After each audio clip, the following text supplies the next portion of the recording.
All right, welcome everybody. Week 2 of our live stream on YouTube. This is the Pulse of the Heartland podcast. Today we've got myself, Uncle Joe, Trent up in South Dakota, Ryan up in South Dakota, and Bryant, special guest, down here in Missouri. Oh, Doing a little collab down here. Thanks for joining us again this week, and we appreciate joining last week and following us along. We had a pretty big follow for what we thought, just throwing us together last minute. But I think we're doing big things. As always, follow us on our socials, Twitter and Instagram at Heartland Pulse. Follow us on Facebook and YouTube, as you are right now, and just search Pulse of the Heartland. How's everybody doing today, Trent? great. Been a little under the weather the last day or so. Kid brings home crud from daycare, but this is like I told Ryan, this is going to be my Jordan flu game. What are you sipping on up there? Anything? Coffee. Oh, good for you. Yeah, nothing in it. So sorry. It might turn into a beer here in a few minutes. Oh, okay. Ryan, how about you? How you doing today, and what are you drinking? Fantastic. I hope you fellas are doing good. I've just got water. Mm. It's too early for anything for this guy. Yeah, we're all pusses. All I got is this life water here. We're not sponsored, so I got to rip the label off. No, we're not all pusses. I'm drinking a Busch Light. Yeah. I've had the smoker going for an hour already, and figure I might as well have a beer now. That is basically water, Joey. So it's Ooh, Busch Light hate. Speaking of hate, let's jump right into these NFL championship games. I know Bryant really wants to talk about the Chiefs and the Bengals, but we'll start with the NFC. We'll go Rams, Bucks. Anyone have any new takes that they want to spit out there from what we did on the podcast or anything? the Bucks. The Bucks, you mean the 49ers? Oh, Jesus, yeah. I'm a week behind. My bad, guys. That's what happens when you start drinking beers at 10 a.m. My prediction is the Buccaneers get down by a lot, but come back and lose it at the end. I'm guessing it's Called it 27-3. No, the Rams are going to win. That's all there is to it. I called this about week 8 when we started the podcast, when we picked our Super Bowl teams, and still in it. Nice. Yeah. Me too. I agree with you. I think the Rams take that. I don't think the Bucks or the 49ers have anything to give the Rams. So I think the Rams take it. And I had a bold prediction in this game. So it was Cooper Kupp. I can't remember what it was. It was 2 touchdowns and 150 yards. 150 yards and 2 touchdowns. Okay. Yep. I also had one. Mine was OBJ having 2 touchdowns and 100 yards. Well, hopefully Matt Stafford has 4 touchdown throws then. If you guys both hit your bold picks because Matthew Stafford just goes off, then so be it at that point. Yeah, depends on He's which finally Matthew thriving Stafford. outside Yeah. Detroit. Depends on which Stafford shows up. You can get the one that throws 4 touchdowns or 4 interceptions. Just depends on the week. I mean, we have proven to be a big Matthew Stafford podcast Biggest, from the Oh, yeah. beginning. the biggest. Very much. Getting out of Detroit, good for him.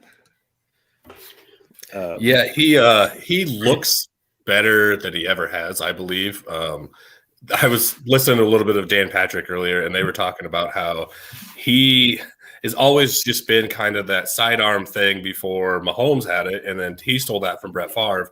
He's just not nearly as accurate, and his whole career has been big throws, and that's about it. Like he's good, but he's not as accurate as what the quarterbacks are today. I'm happy for him, and I'm glad he's in a good place where he's got those weapons that can go get it for him.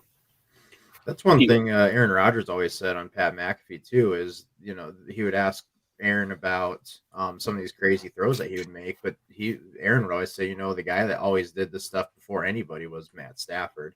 He just didn't see it because he was playing for the Lions. Well, and I would say, Joey, is Stafford going to be the big difference in this game? I would say if he doesn't do well, are the Rams still going to be able to pull it out? Or is that when the Niners are going to be able to lift Jimmy G to another victory? Good question. I know last week we covered X factors. To me, in this game, the X factor is that Rams defensive line. If they get to Jimmy G, I don't think Stafford has to really do anything. Jimmy G looked not good last week, and I think that defensive line gets to him, and he's going to look even worse this week, to be honest with you. The folding chair? Yep. Yeah, he looks awful. I don't see him being able to beat the Rams, especially if the Rams defense is playing well. I just don't see Jimmy G being able to score. It took a blocked punt return and a couple blocked field goals to win last week. So, No, if Jimmy G actually decides to play quarterback this postseason, they might have a chance. But when I think right now it's Jimmy G has one passing touchdown and Travis Kelce has one passing touchdown. So if that's where we're at right now, that's not going to be good for your team. No. Yeah, getting this far for the 49ers, even making the playoffs, just the way Jimmy G has played is miraculous that they are in the NFC Championship game with his quarterback play. But again, it's Debo wearing the Tiger Woods stuff. That's why they're winning. Yeah. Wearing that Sunday red, you're always going to win. Yeah. Right. Get the ball from the center, find Debo's. Or Kittle. And the thing is, this week they're going to need a little more offense.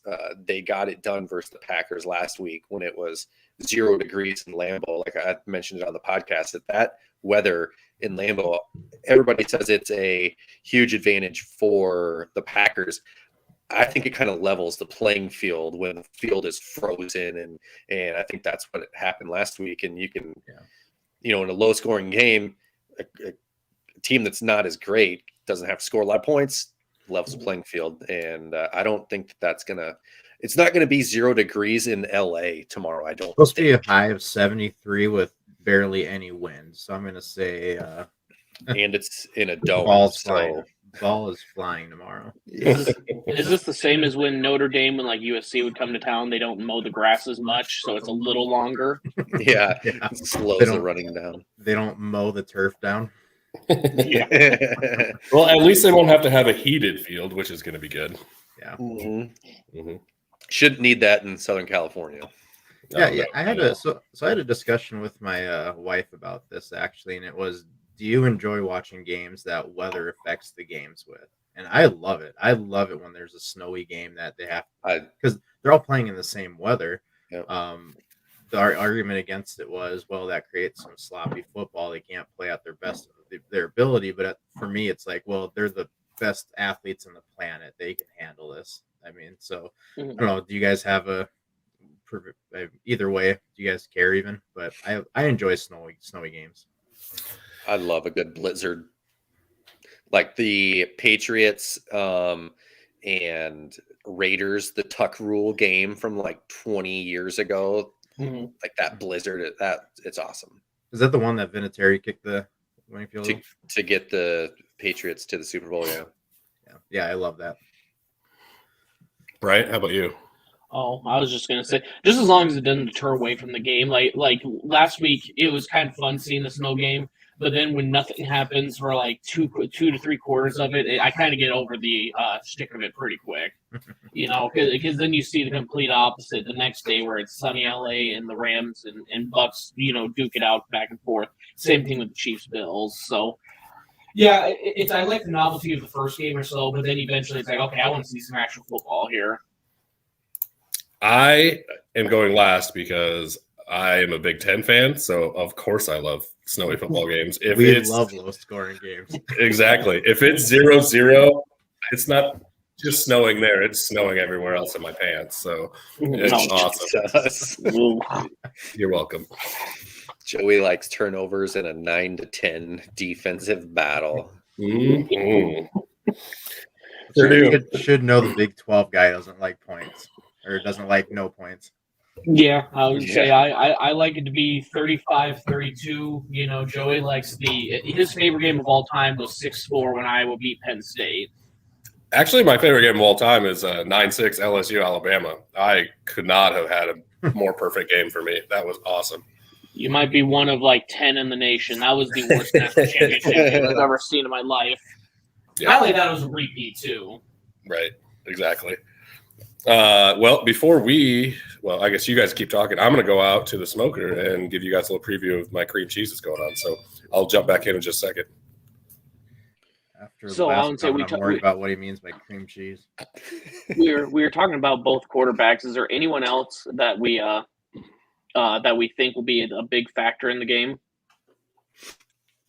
I mean, obviously, you could say Cooper Kupp. He's been the best receiver all Joey. year. Oh, hey Joey. He's been the best receiver all year.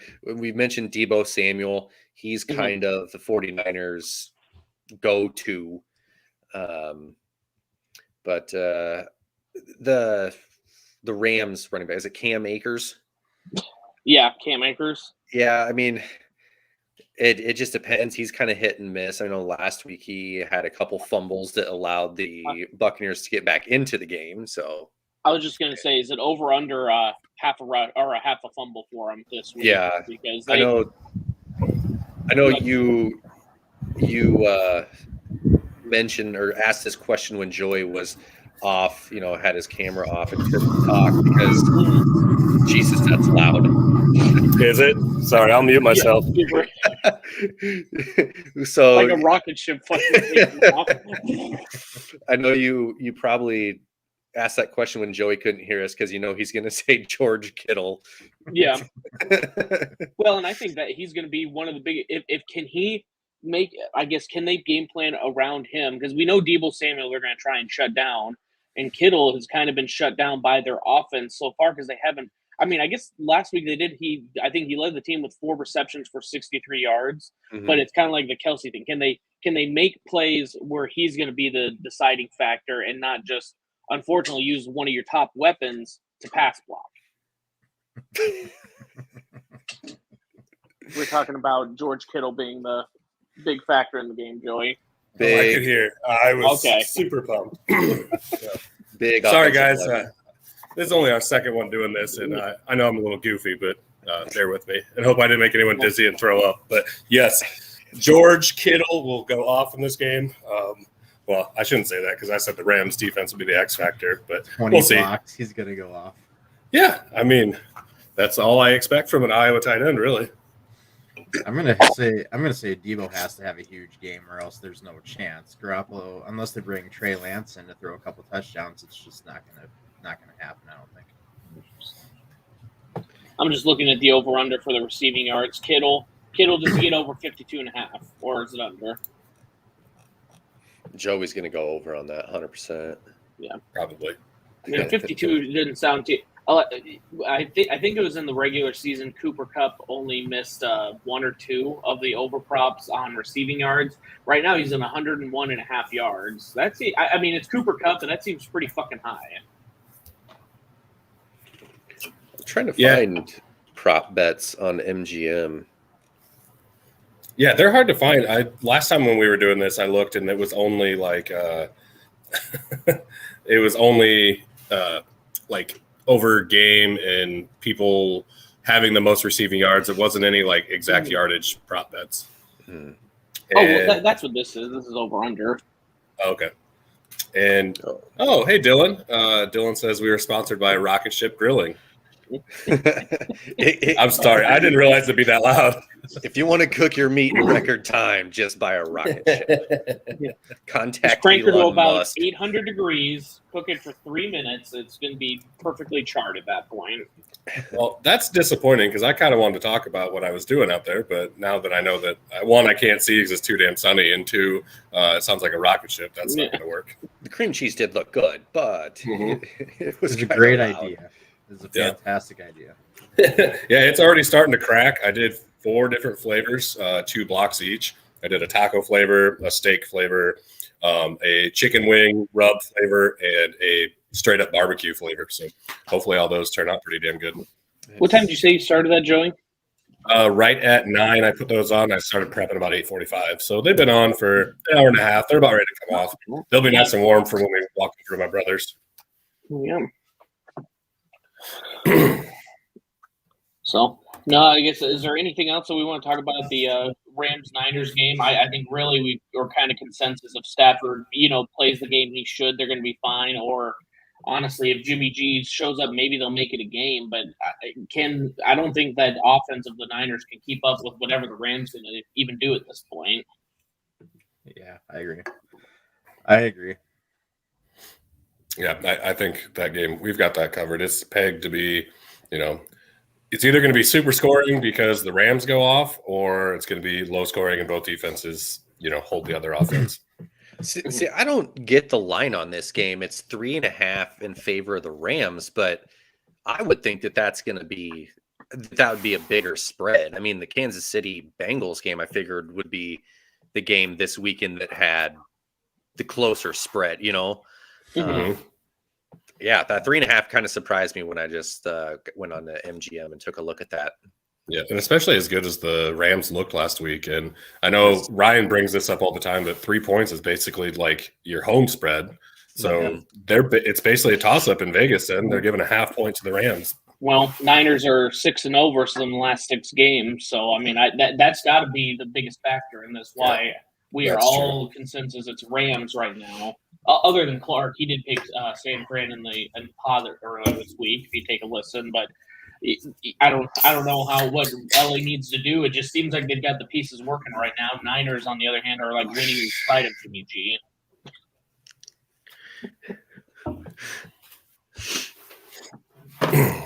I guess. Well, I mean, I know Clark brought up on, I think it was November 15th. Looks like the 49ers won 31-10, but I don't know. I just don't see that happening again. I'm looking at it head to head. Jimmy G had 2 touchdown passes that game. He probably hasn't had 2 since. Yeah. And Matt had 1 touchdown, 2 interceptions. So. Oh, well, there it is. That's a bad Matthew Stafford game. That's going to be the big thing. That's going to be my key player, I think, is Matt Stafford actually has to keep from the turnovers. There we go. Yeah, if they can keep Kittle involved and actually use him like they need to, that they're going to have a chance. But I don't know. It's hard to see. Like Rams, literally are just like it seems like an all-star team with bringing in OBJ, bringing in Von Miller, Ndamukong Suh, and then they've had Aaron Donald. I don't know. It's one of those. It feels like the Philly super team, what it should have been like 10 years ago. They're actually doing close. It's funny you bring them up. I just saw an interview with Mike Vick earlier this week, and they asked him, "What would you be like in today's NFL with all the mobility and passing and stuff?" He's like, "Oh, I couldn't be stopped." He's like, "I was barely stopped then." He's like, "Could you imagine me now?" So yeah, I thought that was good. The only person that stopped him was himself and the FBI looking into all this crime. Oh, you're gonna make me want to pet my dog now. Yeah. Oh, you should always want a pet River. I want a pet River. Yeah, we can move on to the next game. Yeah. All right. Well, the Chiefs take on the Bengals, and it's in Arrowhead. Chiefs are doing their 4th straight AFC Championship game. We can start with Homer Bryant and get his first takes, hot, fresh off the oven. Yeah, I mean, honestly, there's not too many hot takes. I think what was mine, the Chiefs hold them under 250 yards of offense. The comments from Joe Burrow a couple months ago about SEC stadiums being, louder. I think in most places that's going to be the case. Arrowhead, I mean, I've been trying to get tickets all week, and on Sunday they went from 250 to about 400. And I made the mistake of sleeping on the overnight if I wanted to spend that much money. And then the next day and all week, they've been between like $600 and $1,200 a piece. So I think it's going to be sold out. I think it's going to be loud there. And I think it's going to be a big factor for Joe Burrow to be able to, they beat us about a month and a half ago in the infamous, ref show, throwing their yellow flags everywhere. But I would say it's going to be a little different on the road in that type of environment where Mahomes has played in before. I mean, Joe Burrow did win a national championship. It's just going to be, I believe, slightly different in Arrowhead at this time. Hello there, Joey.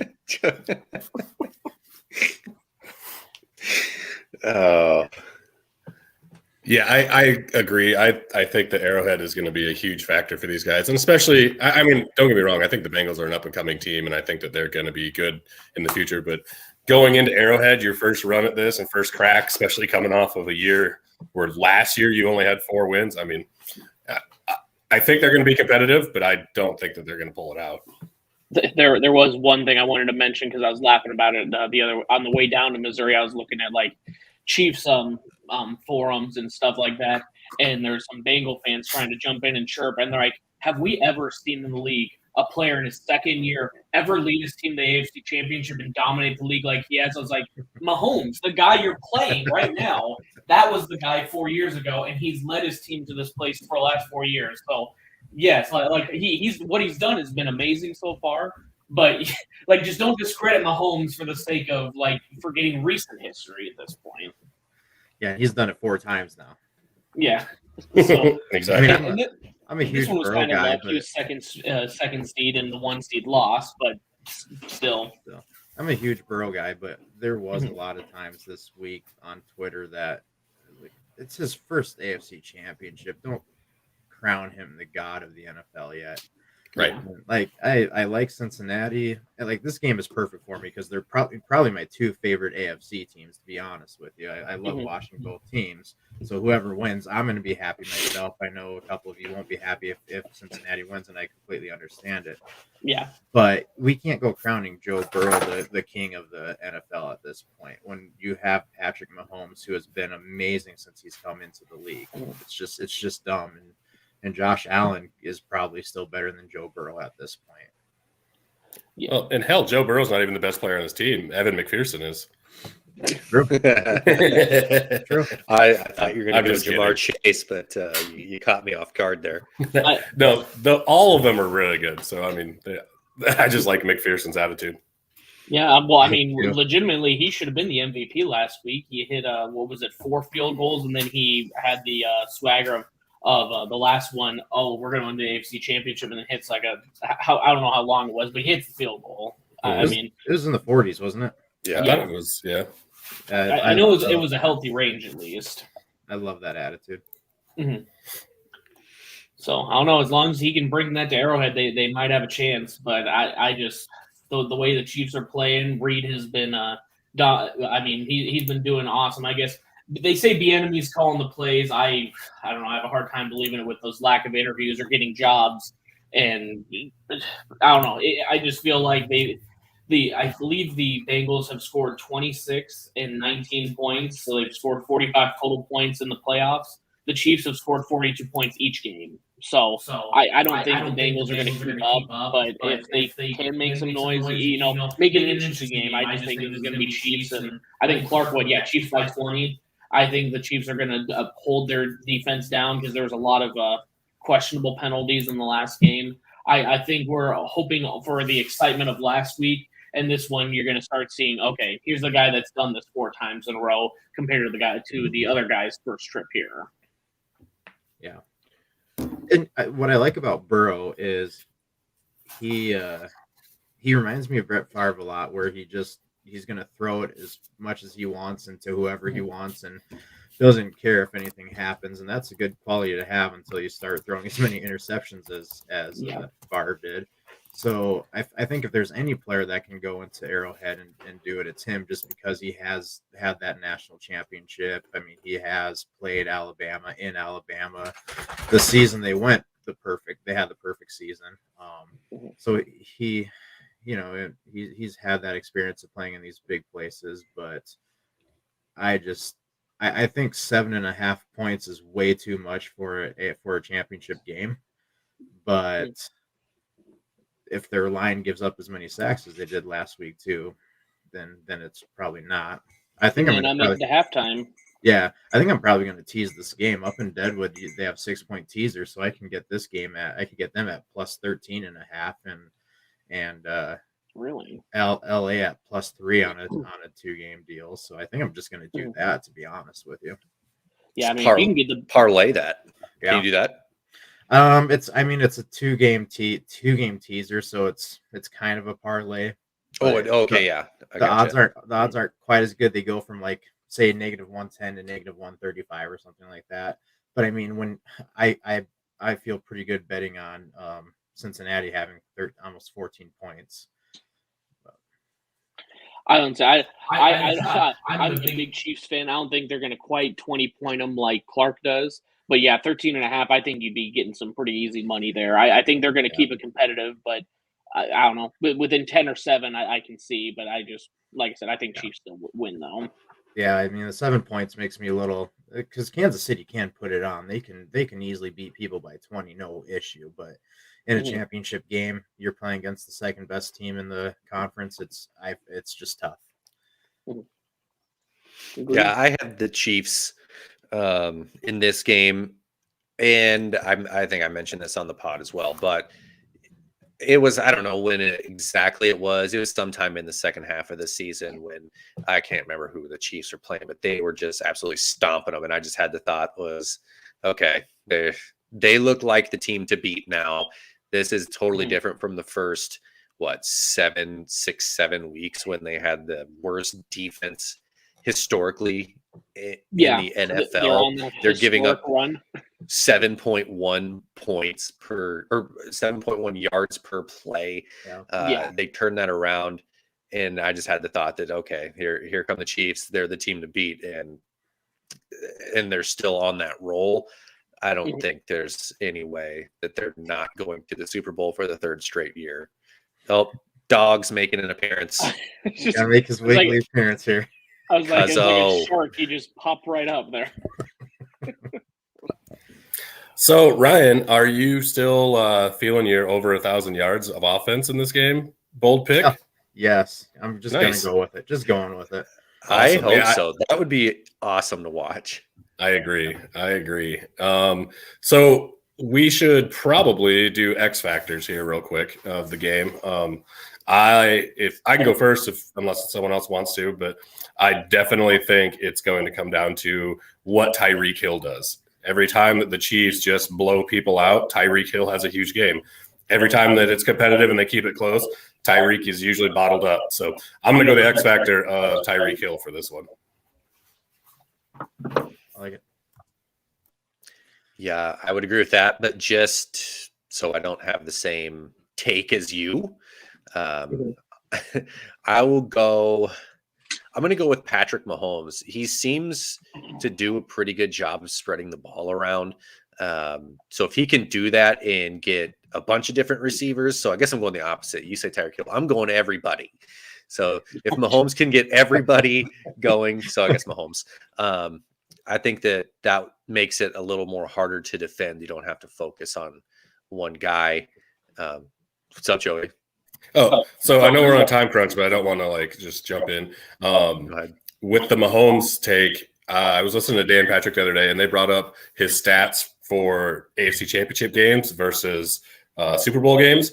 He has some of the best and highest rated QB rating quarters in any championship game history. Like, he's just phenomenal in championship games. Once he gets to the Super Bowl, his highest ever is 70 in a quarter. Like, he is just not very good in the Super Bowl. So hopefully that can turn around. And the Chiefs, if they do make it, he ends up being pretty damn good for them. But so far, the AFC Championship games, he just goes off. I'm not too shocked at that. I mean, the Niners were up by 10 the first Super Bowl with 7 minutes left, and that was because our offense wasn't doing anything. And then the Bucs game, he was worried more about not getting ran over or killed out there. I think they said he ran for 500 yards, just on the plays, not actual yards, trying to not get sacked immediately because of that just mishmashed line that everyone was injured on. But I think really the big thing, and just to switch it up, because again, everyone's going to be focusing on the Chiefs, and I guess I'm going to focus more on the defensive side of the Chiefs because they got to step up. Because the two that I'm going to say are X factors. I guess I could take one or the other, but it's going to be Jamar Chase and T. Higgins. Because I mean, you see that Jamar is the go-to guy for Joe Burrow, and T. Higgins can also be that way when Jamar wasn't playing well last week. And the only reason I'm worried about that is because with the Bills game, we shut down Knox, we shut down Diggs, which I'm shocked at. But then you let Gabriel Davis go off for 200 yards and 4 touchdowns. And the Bengals, they have that type of offense where, okay, you can shut one guy down, you can shut down Jamar Chase, but then here's T. Higgins that's going for 150 yards. Okay, now we're going to focus on Higgins when he changes it right back to Jamar, and I think he had 100 yards last week. So it's as long as Fenton and Tyron Matthew for the Chiefs, as long as both of those are in, I think we're going to be fine. Fenton has been, I think, officially cleared. Tyron is on concussion protocol. They say he's supposed to be good to go for Sunday, but you're going to say that if you're the Chiefs up until game time, just so they have to game plan around Tyron. Can I go with two? Is that okay if I go with two people? I did. First one I would say is go with Tyler Boyd, because I think they're going to have game plan for Chase. They'll probably be able to do a little bit on Higgins too, so Boyd's going to have to step up and have a good game, which he's done this year. I think all three of them are very capable receivers. So I think that's one thing that they have going for them, is they have three people that can do damage. The other one would be Joe Mixon. I haven't seen a whole lot from Joe Mixon the last couple weeks. So if he can have a strong game too, so it's not relying on Burrow having enough time to throw the ball, then I think it's a completely different ball game. That goes back to that offensive line for the Bengals, like Joey was talking about. Like they almost got Joe Burrow killed. Yeah. And Mixon's, I'm sure, going to try and do everything he can, but if you can't block for 3 seconds, I mean, that's all it's going to take for Joe to find his target and throw it. I don't know how you expect that running back to, create enough pressure off of the line where they can't stack the box, where they have to at least account for the deep threat. They're, I don't know. Hopefully they make it a game. I just really feel as long as our defense is playing like they have been, I think we're going to be just fine. That was the strange thing for me this last offseason was, you draft in the first round Jamar Chase, who you draft a wide receiver who can't catch a ball in the NFL. That's just crazy. And then the season prior, you get your star quarterback killed. He has to have season-ending surgery and stuff, and you did nothing to build the lineup. You made the defense better, and you got a stud wide receiver, but you did nothing to help the team. So I know I texted this yesterday. They're going to have to pull the Chiefs and really spend a lot of money on linemen this offseason. I text you guys that's what scares me the most is, we're looking at I think there's like 9 teams that are looking for new coaches and everything this year.